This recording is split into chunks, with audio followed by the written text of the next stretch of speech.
The route remains almost arrow straight until we pass through Sant Jordi Desvalles and then cross the El Ter on a high bridge.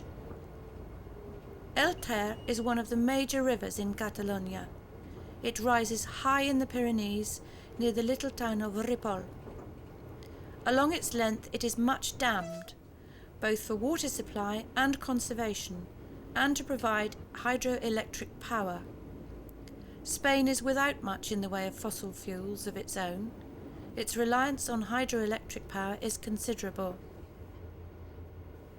Other energy sources used are coal, imported into Catalonia through Tarragona and rail hauled from there, oil, distributed mostly by pipeline, and North African natural gas, railed to various locations, including Barcelona.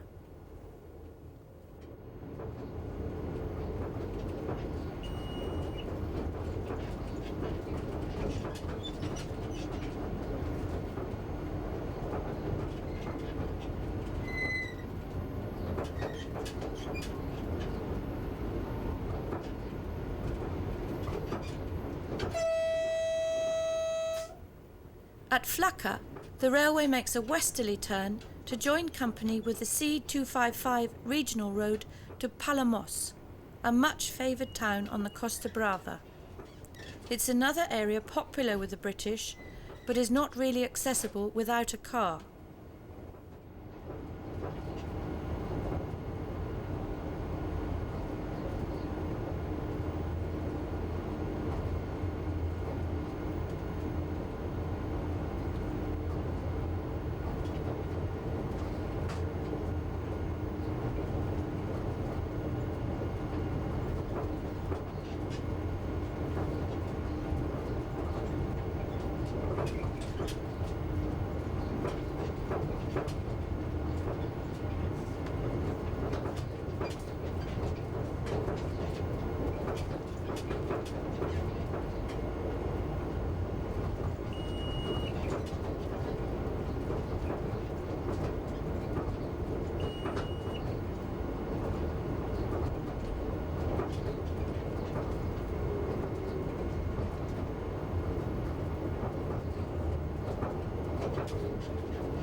t'has enterat de lo que ha passat ahir?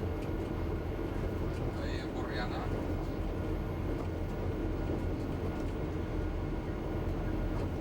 A on? Lo del camió cisterna ese? Lo del camió cisterna en Alaquàs? El què?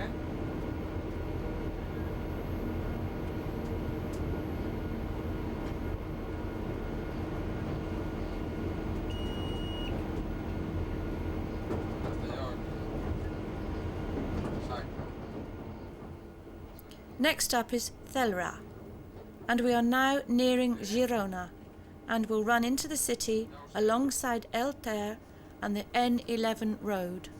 Ja ho sé, ja. De casa? Per què no va? Per has mirat que estiga tot connectat bé i tot això?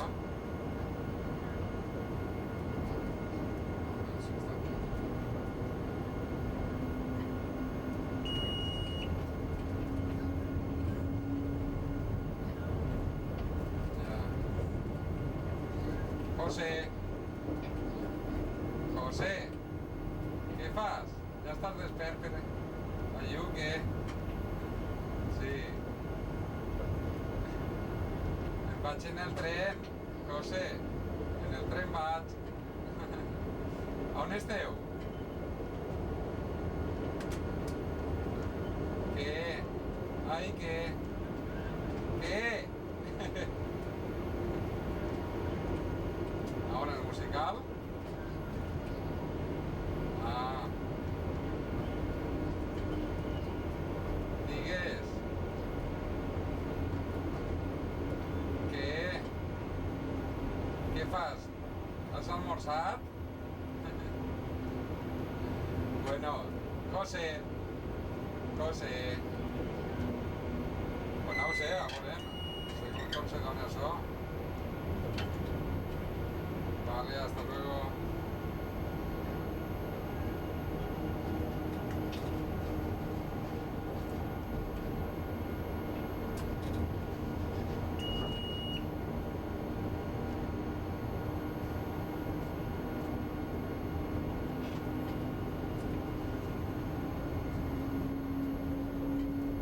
Digues. Sí, on estàs?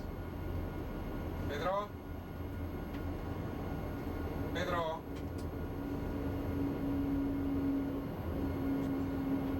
Pedro.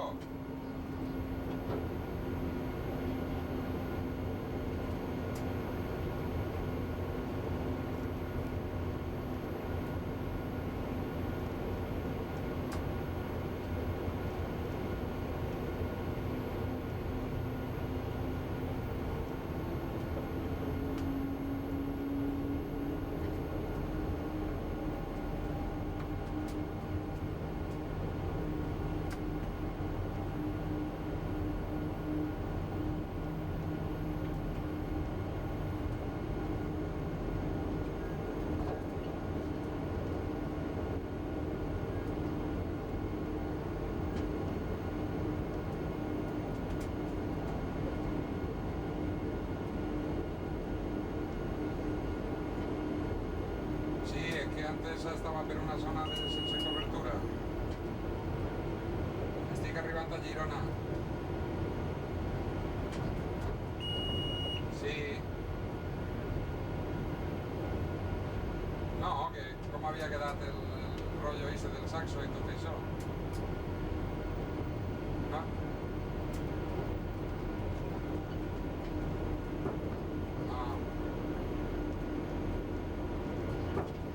Què tal li vaig a Boquilla?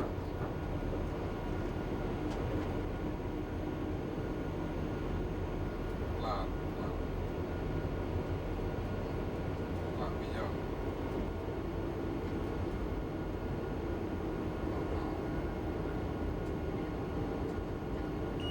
Sí. Sí.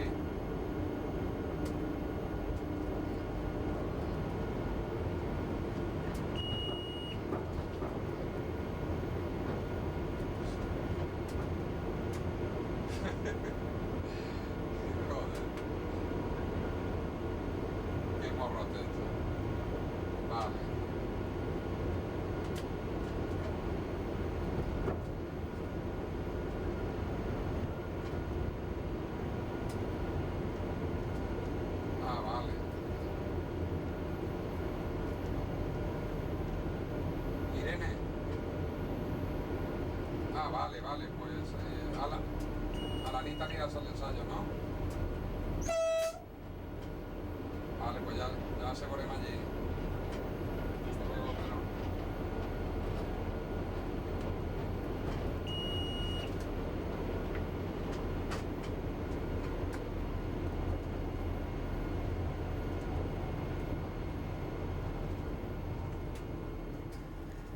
Girona has a population of 70,000 or so, and is the largest city on our route until we reach Barcelona. It considers itself something of a frontier town. Because of its location, it has been fought over, sacked, plundered, taken and retaken more than any other city in Spain. Its ramparts were built and rebuilt by the Iberians, the Romans, and on throughout the Middle Ages. The rail gateway to this lovely city is preceded by a crossing of the river Onyar, a tributary of El Ter. Indeed, as you will see, the bridges across this river give this little city its special appeal.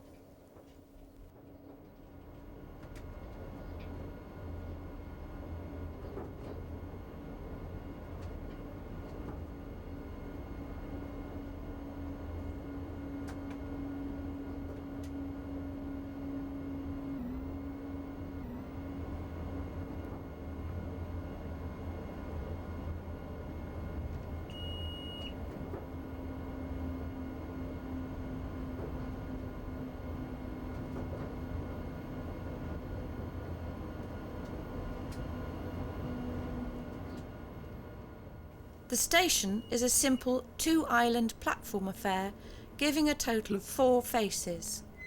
It was completely rebuilt in the 1990s and is now a very up-to-date and stylish facility.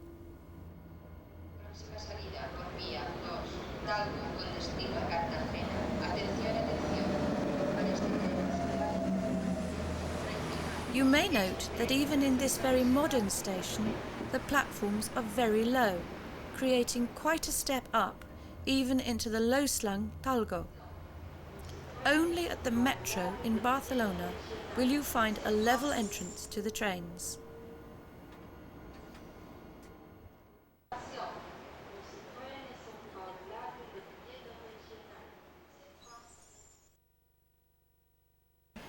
The main station facilities lie below the platforms.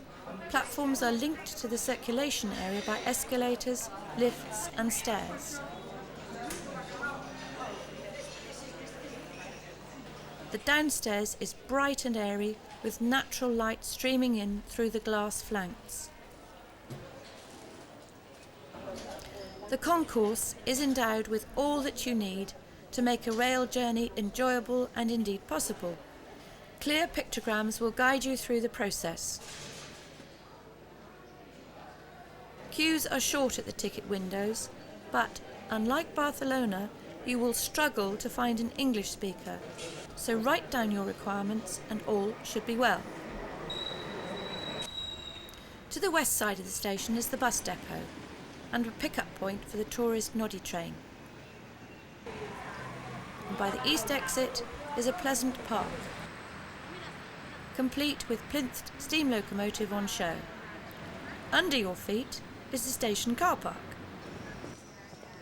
To find the old town, just walk straight ahead through the gardens and across Station Road.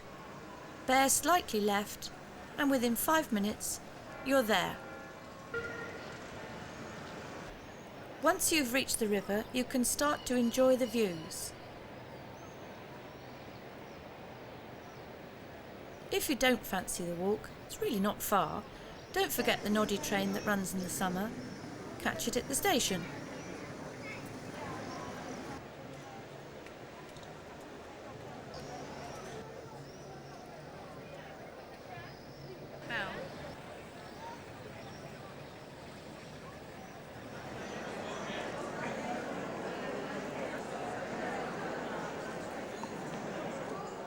Girona even has a miniature version of Barcelona's famous Ramblas. Here you can promenade and drink strong café with leche, milk, for a fraction of the cost that you would pay in the capital.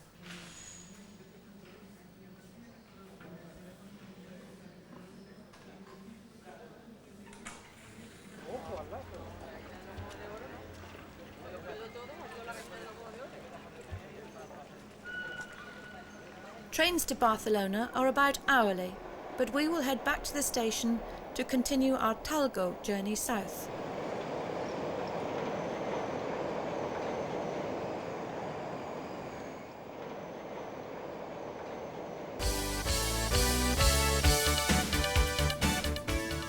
Thanks for joining us on our journey to Girona by Talgo. Part 2 will take us along the busy section of line to the heart of the Catalonian capital, Barcelona. Do join us. See you then.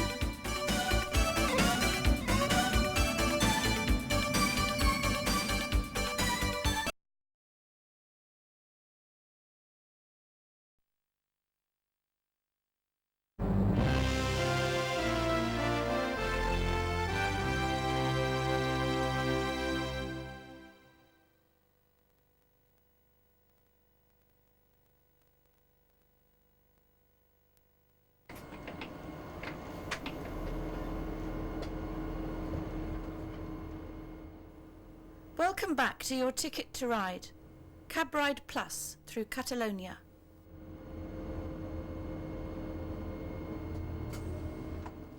Today we're travelling with Talgo 463, as you will know if you have been with us since Portbou. The Talgo started its run in Montpellier, in southern France, crossed into Spain at Cerbère, changed from the European standard gauge to the Iberian broad gauge at Portbou, and called at Figueres before arriving here, Girona, at 11:12.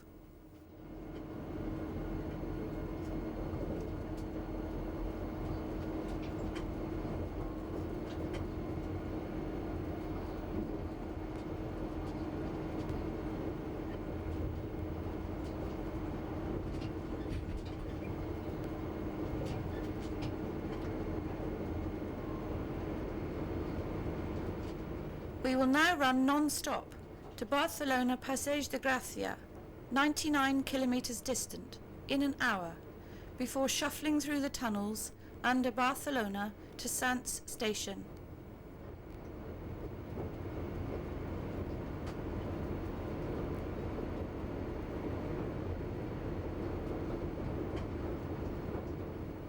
For our entire route, we will run in close company with the A7 motorway. The N11 regional road we followed from Portbou heads for the coast, the Costa del Maresme, near Maçanet de la Selva. But we stay inland and run through Granollers.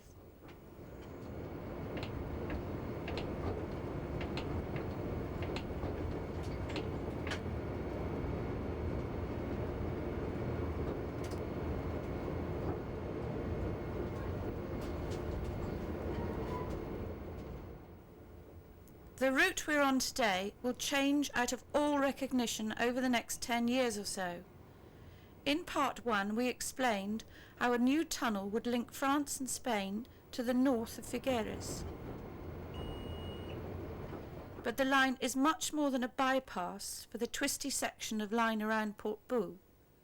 The line is part of a master plan that will extend high-speed running from Paris to Madrid, and eventually perhaps to the Portuguese capital Lisbon. Build into the equation the Rhine-Rhone LGV, and very high-speed trains will be able to link the vast populations of northern Germany with the playgrounds of Iberia.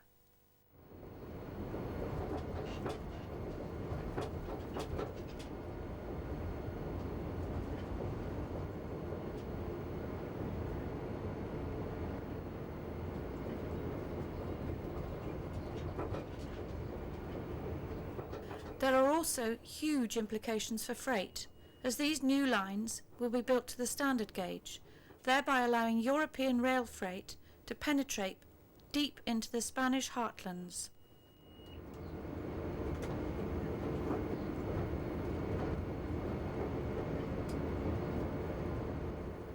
It seems probable that the vast port complex at Barcelona will be the hub for Catalonian rail freight, and that a standard gauge connection to it is vital. How this is to be achieved is still ill-defined. At the moment, freight from France must either come through the Barcelona tunnel complex, we will enjoy that delight later, or be routed well to the north and then back into the capital via Martorell.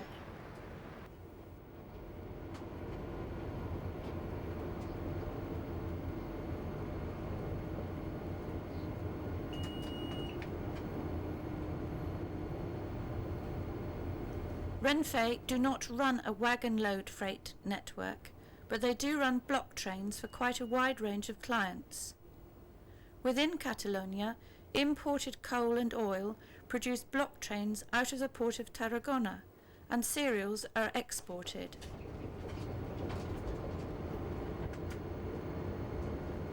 Other important clients are in the automotive and metals sector. Renfe has not been spectacularly successful at winning traffic from Spain's quite considerable chemical industry. This is doubly surprising, as much of it is German-owned.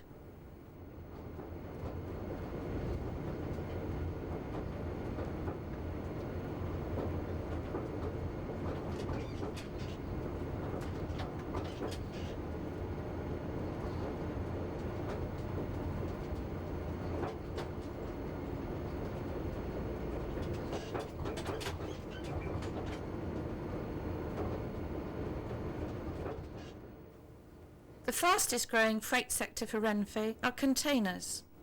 Barcelona alone has 3 terminals. For international trips, these are, with the honourable exception of a few Transfese services, transshipped to European standard gauge wagons at Portbou.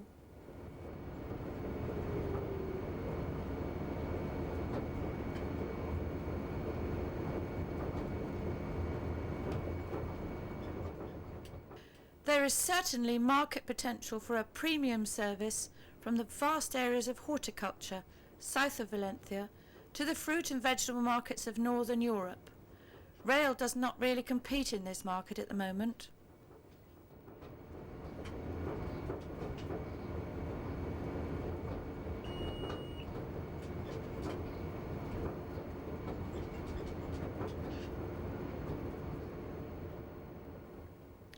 The coming of standard gauge freight services to Spain will certainly revolutionise Renfe's fortunes.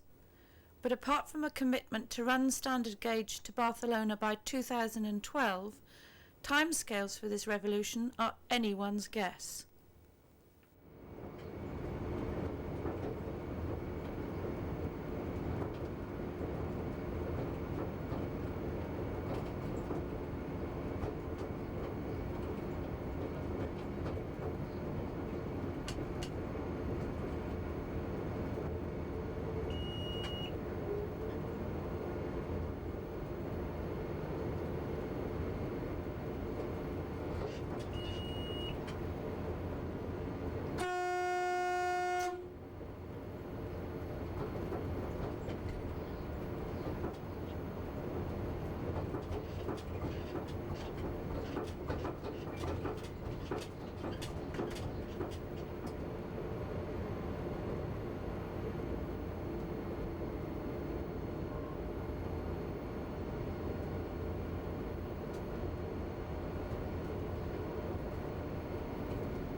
Maçanet de la Selva is the rail junction where the southern loop out of Barcelona, Renfe Line 1, joins the main line to Girona, Renfe Line 2.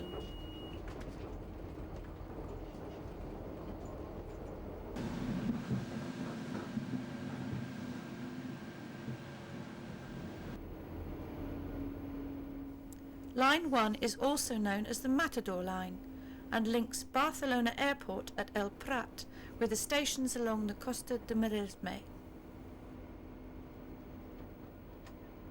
The Costa de Maresme splits the two coasts, the Costa Brava to the north and the Costa Dorada to the south.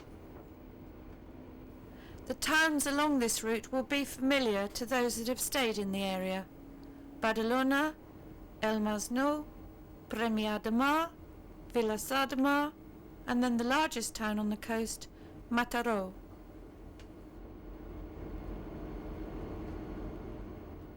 West of Mataró, Line 1 is double track. East there's a mixture of double track sections and single track with passing places at most but not all the stations. It's a very pretty route as it hugs the coastline tightly all the way, from Sant Adrià de Besòs, which is suburban Barcelona, to Malgrat de Mar. Services along the line are of virtually metro frequency as far as Mataró, with roughly every other train extended beyond.